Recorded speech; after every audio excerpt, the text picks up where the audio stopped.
Well किसी भी Amitabh Bachchan film को रीमेक करना, एक क्लासिक फिल्म को, एक बहुत बड़ा चैलेंज है, क्योंकि अमिताभ बच्चन की जितनी फिल्में रही हैं 1970s और 1980s में, वो एक आइकॉनिक स्टेटस हासिल कर चुकी, चाहे वो दीवार हो, शोले हो, मुकद्दर का सिकंदर हो, डॉन हो, लावारिस हो। ये 1970s और 1980s में जितनी फिल्में बनी थी, खासकर अमिताभ बच्चन साहब की, they redefined Hindi cinema in those days. Farhan Akhtar ने चैलेंज एक्सेप्ट किया और डॉन, जो अमिताभ बच्चन की फिल्म थे, एक आइकॉनिक फिल्म को उन्होंने रीमेक किया सक्सेसफुली 5 साल पहले। और अब उन्होंने डॉन का, जो उन्होंने शाहरुख खान के साथ बनाई थी, उसका सीक्वल बनाया है डॉन 2। शाहरुख खान डॉन है, जैसा कि हम सब जानते हैं। वो अपने आप को इंटरपोल के हवाले करते हैं और अरेस्ट करवा लेते हैं, अपने आप को सरेंडर करते हैं उनके सामने। इंटरपोल यानी कि इसमें जो ऑफिसर्स हैं वो हैं ओमपुरी और प्रियंका चोपड़ा। उन्हें मलेशिया की जेल में लेके जाया जाता है।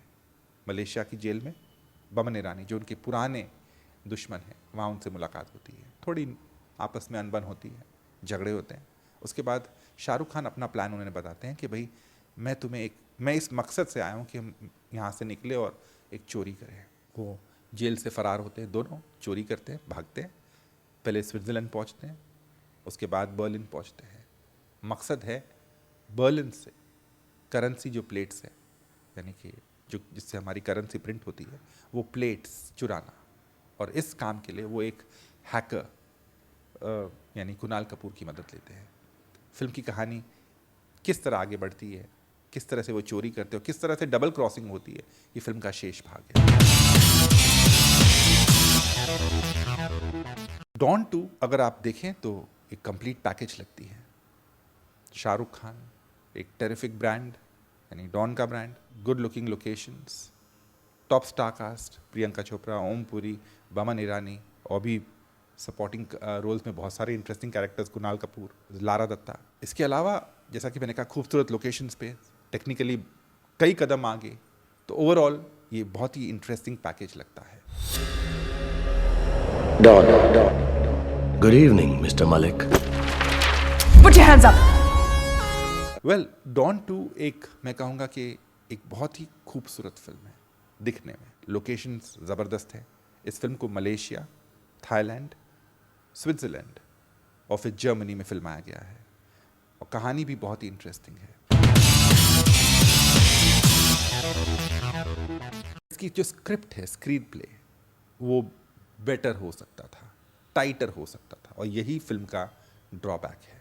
कहने का मतलब ये है कि इस फिल्म का जो पहला भाग है, यानी कि इंटरवल से पहले, और जो दूसरा भाग है यानी कि इंटरवल के बाद, सिक्के के दो पहलू के समान है। पहला भाग ब्लैंड है, दूसरा भाग इंटरेस्टिंग है। पहला भाग बहुत धीमी गति में आगे बढ़ता है, दूसरा भाग तेज गति में, फास्ट पेस्ड है। पहला भाग में थ्रिल्स की कमी महसूस होती है, और दूसरे भाग में थ्रिल्स ऐसे हैं कि दिल धक धक करने लगता है। बहुत ही तेज़ रफ्तार से फिल्म दौड़ती है, बहुत ही थ्रिलिंग मोमेंट्स हैं जो एक आप थ्रिलर से एक्सपेक्ट करते हैं। तो कहने का मतलब यह है कि दोनों भाग में ये अंतर है। फरहान अख्तर एक स्टाइलिश फिल्म मेकर है, इसमें दो राय नहीं। उन्होंने जिस तरह से इस फिल्म को शूट किया, पहले सीन से आपको अंदाज़ा हो जाता है कि आप एक बहुत ही कमाल की फिल्म देख रहे हैं विजुअली। पहले ही सीन से वो आप पर अपना एक इम्प्रेशन छोड़ देते हैं, और उसके बाद पूरी फिल्म टेक्निकली इज़ ब्रिलियंट। आप इसे एक इंटरनेशनल फिल्म के साथ कंपेयर कर सकते हैं। और जो राइटर्स है, मैं कहूँगा कहीं ना कहीं उन्होंने इंटरनेशनल फिल्म्स रही है, खासकर थ्रिलर्स रही है, चाहे वो बॉर्न हो, चाहे वो बॉन्ड हो, चाहे वो मिशन इम्पॉसिबल सीरीज़ हो, उनसे इंस्पायर होकर इसकी कहानी लिखी है। पर जैसा कि मैंने कहा, पहले भाग में कहानी की पकड़ मजबूत नहीं, दूसरे भाग में कहानी इंटरेस्टिंग होती है। किस तरह से चोरी की जाती है और किस तरह से कहानी अंत तक पहुंचती है, वो इंटरेस्टिंग है। शाहरुख खान ने अपने करियर की शुरुआत में grey shades, anti hero, negative roles अदा किए थे, जो हम आज भी याद करते हैं। और उनके करियर में उन फिल्मों का महत्वपूर्ण योगदान रहा है, चाहे वो बाजीगर हो, चाहे वो डर हो, चाहे वो अंजाम हो। इस फिल्म में भी he is playing a wicked guy, he is playing एक पर्सन जिसके थोड़े नेगेटिव शेड्स है, but at the same time he is likeable. ऐसा नहीं कि आप उसे हेट करते हैं, he is not a villain as such.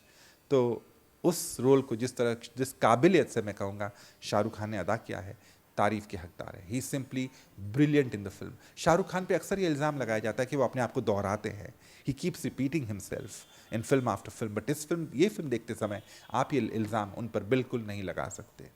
He is, मैं ये कहना चाहूँगा ऑन रिकॉर्ड कि ये शाहरुख खान की बेस्ट एक्शन फिल्म है। Priyanka Chopra again a fantastic performance. Shahrukh Khan के साथ कंधे से कंधा मिलाकर उन्होंने काम किया है। एक्शन सीन्स और जो एक एंग्री यंग वुमेन नज़र आनी चाहिए इस रोल में, वो प्रियंका नज़र आती है। लारा दत्ता का काम छोटा है, she looks very good, but काश उस कैरेक्टर में ज़्यादा मीट होता। कुणाल कपूर की भी यही बात है, छोटे से रोल में ठीक है, काश उन्हें मौका मिलता अपनी कला दर्शाने का। Om Puri is wasted. Boman Irani is fantastic, excellent. एक बार फिर उन्होंने साबित किया कि वो एक मंझे हुए कलाकार है। नवाब शाह, लोग उन्हें नोटिस करेंगे इस फिल्म के बाद। This should be a complete come back, turn around film for Nawab Shah, जो एक बहुत ही अच्छे एक्टर है। इस फिल्म में एक नया लड़का इंट्रोड्यूस किया गया जिसका नाम है Sahil Shroff, and he looks very good. At the same time उन्होंने अपने कई सीन्स में जब भी आते हैं तो अपनी छाप छोड़ने में कामयाब रहे हैं। Then of course there are a lot of supporting actors from abroad जिनका काम ठीक है। ऑन द होल मैं यही कहूँगा कि the film Don two rides on brand value, style and of course star value. ये तीन फैक्टर्स है, brand value, style and star value, जो इस फिल्म को बहुत ही, इस फिल्म के प्रति उत्सुकता, एक्साइटमेंट पैदा करते हैं। और ये तीन फैक्टर्स खामियों के बावजूद, जो कहाँ लिखाई में खामी है उसके बावजूद, इसको सक्सेस की ओर लेके जाएंगे। इसका एक और कारण ये भी हो सकता है क्योंकि ये जो पीरियड है, रिलीज़ का पीरियड है, वो बेहद लुक्रेटिव है। क्रिसमस वीकेंड, फिर न्यू ईयर के सेलिब्रेशंस, तो पूरा 2 हफ्ते डॉन 2 को मैदान खुला मिलेगा और मुझे यकीन है कि वो दर्शकों का दिल जीतने पे कामयाब रहेंगे। मैं इसे 5 में से 3.5 स्टार्स देता हूँ। इरादा क्या है?